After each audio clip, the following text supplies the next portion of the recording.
আল্লাহকে ভয় করো। ইত্তাকুল্লাহ, ইত্তাকুল্লাহ, ইত্তাকুল্লাহ। ওহে মুসলিম, তোমাকে আল্লাহর সামনে দাঁড়াতে হবে। তোমার হিসাব নেওয়ার জন্য আল্লাহই যথেষ্ট, যিনি সব জানেন। তুমি যা গোপন করো ও প্রকাশ করো। তোমাকে অবশ্যই মৃত্যু বরণ করতে হবে।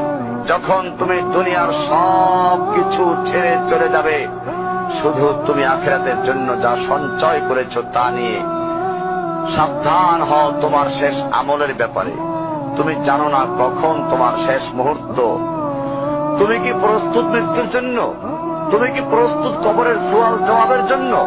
তুমি কি প্রস্তুত ভয়াবহ কিয়ামতের জন্য, হাসরের ময়দানের জন্য, হিসাব নিকাশের জন্য, আল্লাহকে জবাব দেওয়ার জন্য, মিজানের জন্য? তুমি কি প্রস্তুত চুলের চাইতে সূক্ষ্ম, তরবারির চাইতে ধারালো পুল সিরাতকে পাড়ি দেওয়ার জন্য? ভয়ঙ্কর তুমি জাহান্নামের ভয়ঙ্কর আযাব থেকে আত্মরক্ষার জন্য কাজ করছো তো? যার ইন্ধন মানুষ এবং পাথর, যার আগুন ভয়ঙ্কর উত্তাপ সম্পন্ন কালো বর্ণের, যা হৃদয় পর্যন্ত জ্বালিয়ে দেবে, এমন উত্তপ্ত পানি যা নাড়ি ভুঁড়িকে বের করে দিবে। রয়েছে খাবারের হিসাবে জাক্কুম ও গলিত পুঁজ। জাহান্নাম অসম্ভব গভীর, ভয়াল জায়গা।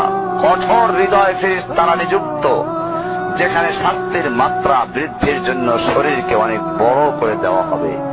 চামড়াগুলো জ্বলে যাবে, বের হতে চাইবে, বের হতে পারবে না।